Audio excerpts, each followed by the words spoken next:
Hi, I'm Chike Coleman. That's Sanford Hess, and this is Real Reviews Home Edition, the show where we talk about movies and television, sometimes from our homes. This week, we are taking a multifaceted, magical journey through the world of the multiverse in the films Doctor Strange and the Multiverse of Madness and Everything Everywhere All at Once. Now, these are two very uniquely different films by very unique and talented directors. And I say directors because we're not just talking about two directors, we're talking about three. So that'll be something we'll be looking forward to in the second review. But for now, let's take a look at Doctor Strange in the Multiverse of Madness. So we have Benedict Cumberbatch, Rachel McAdams, Benedict Wong. I don't know the name of the person who is the multiverse traveler. You We'll have just call her cameos by America. John, yeah, cameos by John Krasinski and let's see who else am I forgetting? Haley Atwell and Charles Xavier himself, Patrick Stewart. The plot of this film centers around Doctor Strange finally getting to see his friend's wedding, which fills him with a sense of sadness, but also a sense of longing for what he missed out on because he's had so much to journey through in the last few years. We learned that he falls upon this person named America who has the power to travel the multiverse. The multiverse, if you remember, was a feature in Spider Man No Way Home where people from different universes come through to ours and either battle us or help save the world. In this case, she's trying to escape a great evil, which for the first 5 minutes we think is, this massive monster, but it's actually someone we're more familiar with in the form of Wanda from WandaVision. And she's the Scarlet Witch, and she's kind of upset about something. And if you've seen WandaVision, then you know. If you haven't seen WandaVision, basically she had kids in a quiet suburban town that she went through the decades with because it was her way of coping with all the war in her original home country. Now she's on the warpath to get those children and that family back, but the only way she feels like she can do it is if she travels the multiverse, meaning that America has to die. It's up to Doctor Strange and a host of other characters to keep America alive long enough to discover her own potential and learn that the path to the multiverse isn't always as rough as you think it is. So, for my thoughts on this movie, I have to say this. I've always been fascinated with the idea of multiverse travel since Marvel introduced it in Spider Man No Way Home. Having said that, there are many different flaws within this film, which is saying something given that it's directed by one of my favorite and most fascinating directors, Sam Raimi. He is very known for stylized horror and not just jump scares and grotesqueness for grotesque sake, but also putting value in terms of the empathetic hero and the reluctant hero in many ways within many of his characters. Um, and Marvel was right to choose him as a director because they needed a film that pushed boundaries. Unfortunately, in my mind, this film didn't push enough boundaries. Yes, we got some interesting looks at other versions of our favorite characters, but we didn't really get to fall deep into the psyche of who Doctor Strange wants to be. And that, I think, is the major shortcoming of the film, which is weird because the one who shines the most in this film is the villain in the form of Elizabeth Olsen's Scarlet Witch. She really has the most emotive and tragic performance, I think, of her career. If they gave Oscars for movies like Doctor Strange in the Multiverse of Madness, she would probably be a shoe in. There's so many different things that they could have done to explore Doctor Strange's past. They mentioned he had a sister, but we never see any flashbacks of it, so we never know how deep their connection was. His relationship with Christine was shown in pieces in previous films, but none of it was really fleshed out to the point where you really believe the love story. You just feel sorry for him that it didn't work out. And that's the real main crux of the problem with this film is that there are so many pieces of story that would have had to have been filled in by Sam Raimi that he didn't get the opportunity to do, not through the fault of the studio, but just because it wasn't taken care of well the first time. That's my opinion. Sanford, what did you think of Doctor Strange in the Multiverse of Madness? Well, I'm intrigued by your take on it because I also kind of came away unsatisfied. Now, I watched both of these movies twice, trying to pick up on some pieces that, maybe I'd overlooked the first time. With Doctor Strange, where I'm disappointed, and I totally agree with you on this, is the most incredible part of Doctor Strange is the character and the way that Benedict Cumberbatch has played him so far, both in the films where he's been the primary, for example, the other Doctor Strange movie, or the appearances he's made in Thor Ragnarok or in Spider-Man. He's a really great character. And I feel like in this movie, he is not allowed to really exhibit that outside maybe of the first scene that you mentioned where he's at Christine's wedding.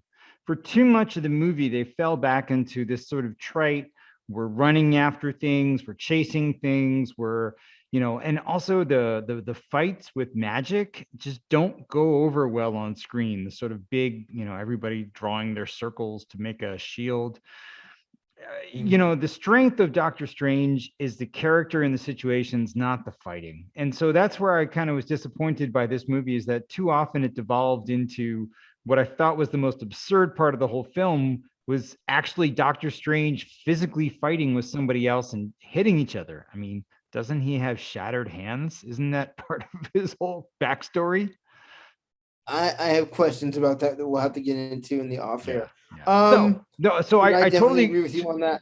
yeah, I totally agree with you. I feel like this movie underwhelmed. I did the woman who played America, I really wasn't enraptured by her performance, but where this movie delivered was on the visuals, particularly in the sort of concept of the multiverse.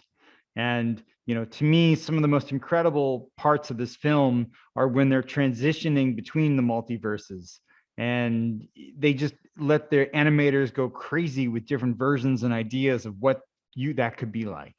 So there are some stunning visuals, and I saw this movie the first time in 3D. I'd highly recommend that. It works well on that level, but then consistently comes back to just disappoint. And I'll finally agree with you totally that Elizabeth Olsen was excellent. And I agree with you that she should be getting a nom for Best Supporting Actress, because her take on the character and playing both the character of the Scarlet Witch from our universe and whatever universe number it was, where she was the mom with the kids, her ability to capture both sides of that personality in her face were just incredible. I agree completely. All right. You spoke briefly about the visuals of this film, and there's only one other sequence beyond the one you mentioned where you really get to see the creative nature of what a fight scene in a Doctor Strange movie can be, and that's the music note fight between the two different Doctor Strange uh, that occurs. That to me is the kind of innovation I would have wanted to see throughout the entire movie, not just in the last 5 minutes. Like, if you gave me different versions of that fight with different styles of music throughout it could have been a 10-minute fight and I would have enjoyed it because you threw different genres of music during every fight. Like, that's the best thing ever. Like, how do you combat literal stanzas of music coming at you that you're not going to block with just shields? To me, that's the most innovative part of the movie that makes me think the rest of the action sequences were just neglected in a difficult way. Well, and some of the other action, one thing you mentioned about Sam Raimi is that not only said does he do a great job with action and some sort of horror aspects, but comedy. And so some of the fight scenes, you mentioned the musical notes one. I would also say the showdown between the Scarlet Witch and the Illuminati, which turns out to be not too much of a battle at all, but is played for laughs and some kind of gross moments, but really well done. And like I agree with you. That's the kind of thing that we can have in a Doctor Strange movie, because by definition, when you're sitting down to watch this film, you've got to give up on any hope of a sort of realistic plot or, something that exists in our world, because Doctor Strange is strange, and his entire powers derive from magic. And that's really cool stuff. And not enough is done with that. So a little disappointed, but I'm looking forward, as always, to the next appearance he makes in the Marvel MCU. So would you recommend this film, Sandra? Yes, I do, because on the one hand, it's really well done, and if particularly because of the nature of the I don't know, is this film considered officially part of the MCU? Yes. Okay, so because of the nature of it and the interconnected nature, I think it's going to be important for future films to have an understanding of what happens in this film. However, I would say that this movie does not deserve a second watch, or doesn't improve significantly on a second watching. So watch the film, enjoy the visuals, see it in 3D if you can, but ultimately, see it for those aspects, not because of this incredible idea that it has with the multiverse, which Spider-Man, I think, had a better concept and better use of the multiverse in its film. TK, would you recommend this film? I would only recommend this film under one condition. Have you seen WandaVision on Disney Plus? Then if you have, absolutely without a doubt, see this film. It's connective tissue to that actual TV series, and gives reason for Wanda's strong motivations throughout the film. If you have not, skip it entirely, because it does nothing to really expand the idea of the multiverse beyond the visual flair. That's my take on things. So now we have to move on to our next film, Everything, Everywhere, All at Once. Evelyn is a 40-something shopkeeper who owns a laundromat. She has a dutiful husband and a wonderful daughter named Joy, who she neglects because Joy turns out to be a lesbian. And in Chinese culture, they're not exactly fond of the labels or lack of labeling people put on themselves. Evelyn has an elderly father who is in a wheelchair for part of the film. And essentially, Evelyn has to go and meet the tax man to try and sort out all of her affairs. I should point out, while I'm telling this story, that this movie stars Michelle Yeoh, the guy from Indiana Jones and the Temple of Doom, James Hong, and Jamie Lee Curtis.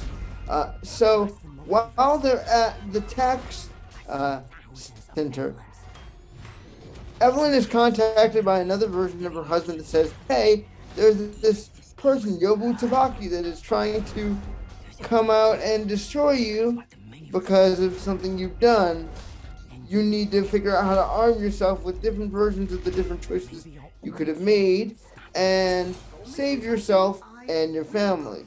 Of course, Evelyn finds this to be a bit weird and stupid, but she kind of goes along with it when she realizes her life is not going in a positive direction. From there, you get a bunch of visual flair as Evelyn uses her many multitude of wrong choices, or the choices she could have made, to power her enough to stop this magical, maniacal force that she should actually be very familiar with. So, having said all that, this is the movie of the year for me. Mostly because of what the movie does to explore Chinese family dynamics and family dynamics with an LGBTQ plus individual within inside it. So it's fun to see Michelle Yeoh take on a serious dramatic role as a mother, and to hear the unique ways within Chinese culture that mothers can nurture or not nurture their daughters. The relationship between Evelyn and her husband is fraught and pained, not because he's a horrible human being, but because she's so busy trying to fix all the pieces of herself that are broken. And it's such a unique way to tell that aspect of her story, as well as slowly and carefully focusing on the ways everyone around her are broken and what she does and doesn't do to fix that is truly what makes the visual spectacle of this film such a standout. Um, I'm not going to tell you everything that happens in this film, although I'm very tempted to, but there is a Ratatouille joke in this film that if you've seen the movie Ratatouille, you will find it absolutely hilarious. The film is peppered with moments like that are odd and strange and make no sense, including one particular longer scene involving rocks. And I know what you're thinking, audience. What could be entertaining about a scene involving rocks? Wait and see. It's amazing. This film has all of the emotional weight that I think Doctor Strange in the Multiverse of Madness should have had, and an ending that's so powerful you'll rethink your own relationship with your own family, loved ones, and friends. And that's what movies are here to do. They're here to make us think and feel and ask questions not only about the world, but about ourselves. Sanford, what did you think of Everything Everywhere All at Once? Well, I think you got it right. This is the movie of the year for me too. I saw the preview for this film back in March, and I haven't been this excited about a film in a long time because the preview just blew me away. And it was a pleasant frustration that it wasn't even available on streaming services. I mean, I had to wait for it several weeks to make its way here. And then I saw the movie and it just, dropped my jaw, in terms of, like you said, this movie hits it on so many angles. It has an incredibly powerful story between people that brings dramatic conflict to it. Yet it skates across many levels of a multiverse and has the visual impact, particularly in the different universes, and even in some cases, the use of different styles of film. I mean, 16 millimeter or widescreen or other films to show these different realities, and they have different feel. And and I'm not even talking about the one where they're rocks, but also the hot dog fingers or all the other strange realities that her life could have taken. They have so much fun with that. This film has a delightful sense of play. One of the little side jokes, like you mentioned, they're just tucked away in there. Now, I did watch this movie again recently for a second time, so I was more prepared to sort of catch some of these. But there are motifs that go throughout this movie, like the black circle or the the strange ways that people have to do something weird in order to trigger their ability to jump from one multiverse to another. So there's so many little fun things about this movie, and yet, like you said, it nails it on the visuals and the acting and the story. And while we're throwing out performance praise, another best supporting would go to Stephanie Hsu, who plays her Joy. She is just amazing, playing all these different iterations of Joy and different, personalities that she has. And all of their ability to capture sort of one version of themselves after another, it makes for such a great experience. So I really, really enjoyed this movie. Now, my wife hated it actually. So I don't know. It's one of those movies I think that's going to put people on one extreme or the other. But I personally, it hit it right up the middle for me in terms of tagging all those different things. I think I know why your wife hated this movie. Does it have anything to do with how people jump from one universe to another? Because that might have been a decent reason why she could have hated the movie. Or maybe she just wanted to be a little bit silly. Who knows? Yeah, I think also it's hard to watch in particularly the first third because of the mixed use of Chinese and English. And that can make the movie hard to follow, and particularly as things start to get weird and they start to try to explain what's going on. Now, let's talk about the multiverse side of this. An interesting difference between now both films have a sort of similar concept that the multiverse exists because we have choices in our lives. And different choices could have led us to one extreme or another, and different scenarios happen. Doctor Strange has the concept that you can physically move from one multiverse level to another, and winds up in the situation that you referenced, like Doctor Strange is fighting himself because both versions of himself are in the same place. That's not the case in Everything Everywhere All at Once.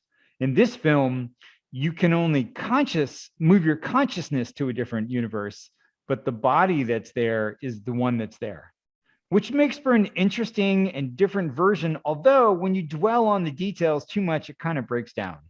And if there's one thing about this movie that sort of was a little disappointing, were some of the scenes where all the people who have the little green headsets on, there was not a lot of explanation of why all these people are working together to, for the alpha version of her what dad. drew them to work for Yobu Tabaki in the first place? Right. So there's a lot of, you need to leave some of your scientific desire for an explanation at the door, but then you just need to grasp onto how gorgeous and evocative this movie is and just roll with it.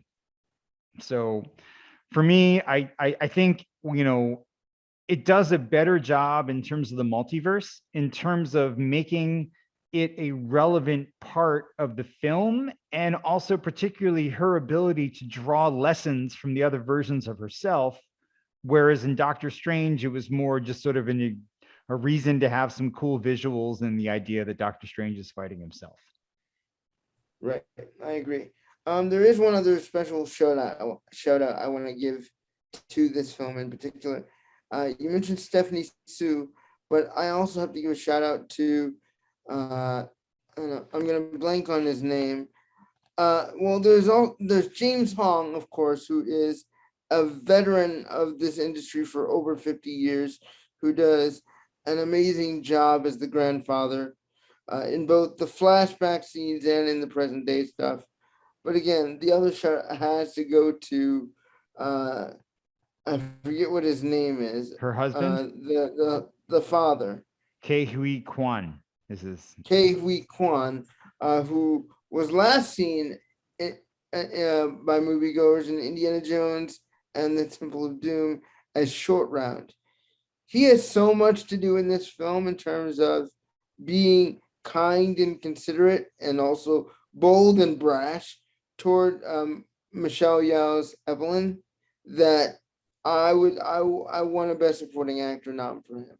I seriously do, because he puts in the work consistently, and he makes Evelyn such a redeemable character, despite how much resentment she has for the lack of choices she made in her life.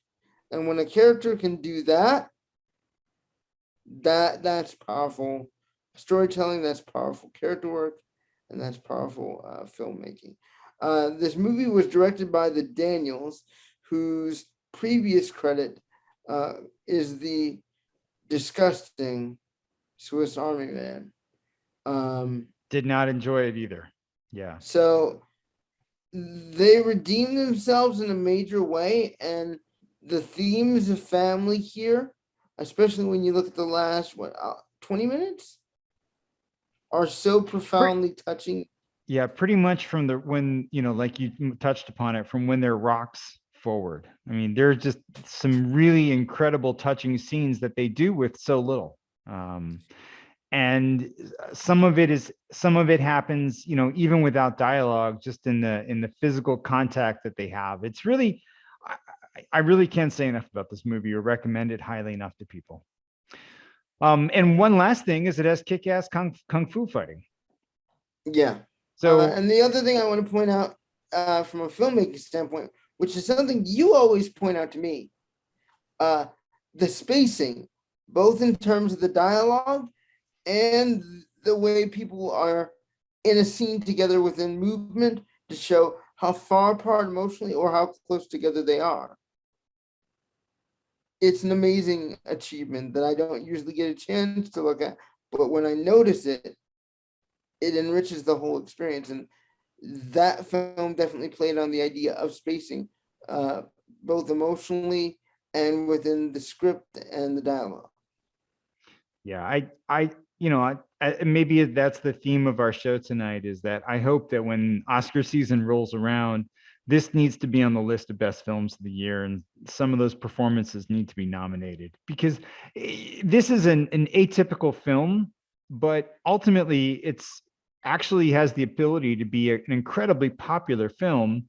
It just probably came out at just the wrong time in terms of people coming back from the pandemic.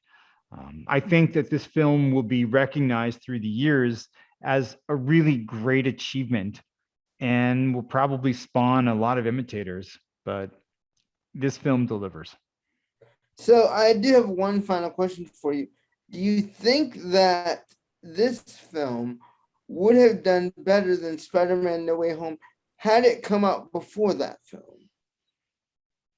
No, I think if anything, this movie benefited from Spider-Man because the idea of a multiverse film had some kind of reality for people, and you didn't have to stop and explain what the concept was. So I actually think that it was an interesting coincidence that this came out at the same time as Doctor Strange, but both of them benefited from coming out after Spider-Man.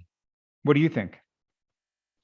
I think that if you timed the release window maybe a full 2 months before No Way Home, it might have had a shot of being more popular than No Way Home, or at least equally as popular. Well, it actually, I mean, it did fairly well in terms of box office numbers. So it was one of the few instances recently where there's been a film that came out, wasn't on streaming services, and it actually did successfully at the box office for a period of time. So who knows? I mean, this could be a sign of what's coming back. So you want me to I hope sign so. us off? Yes, please. So for Real Reviews, that is Chike Coleman, and I'm Sanford Hess, and we will see you at the movies. See you later, guys. Bye.